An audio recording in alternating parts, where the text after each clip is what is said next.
குழந்தைங்களுக்கு குடுக்குற மாரி எந்தவித ப்ரிசர்வேட்டிவுமே இல்லாம ஒரு பீஸா வீட்ல எப்படி செய்யலான்றத நான் இந்த வீடியோல ஷேர் பண்ணியிருக்கேன்.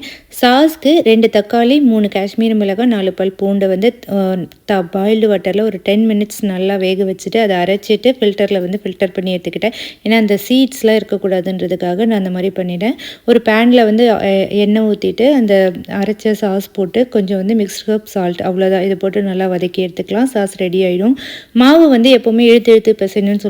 இந்த மாரி நம்ம அடிச்சு அடிச்சு பிசைஞ்சாலும் நல்லா எலாஸ்டிக்கா வந்துரும். ஸோ நல்லா சாஃப்ட்டா இருக்கும். 2 1/2 கப் கோதுமை மாவுக்கு 3/4 கப் வார்ம் வாட்டர்ல 1 டீஸ்பூன் ஈஸ்ட், 2 டீஸ்பூன் சர்க்கரை போட்டு ஆக்டிவேட் பண்ணி மாவு பிசைஞ்சா நமக்கு வந்து டோ சூப்பரா ரெடி ஆயிடும். அதுக்கு மேல வந்து சாஸ் அப்ளை பண்ணி நமக்கு தேவையான வெஜிடபிள், சீஸ் இதெல்லாம் போட்டு 400 டிகிரி ஃபாரன்ஹீட்ல 15 to 18 மினிட்ஸ் பேக் பண்ணாவே சூப்பரா நமக்கு வந்து பீஸா கிடைச்சிரும். டீட்டெயில் ரெசிபி மெஷர்மெண்ட் வந்து நான் டிஸ்கிரிப்ஷன்ல குடுக்குறேன். செக் பண்ணி பாருங்க. இந்த பீஸா வந்து நல்லா சீஸியா பேஸ் கூட ரொம்பவே சூப்பரா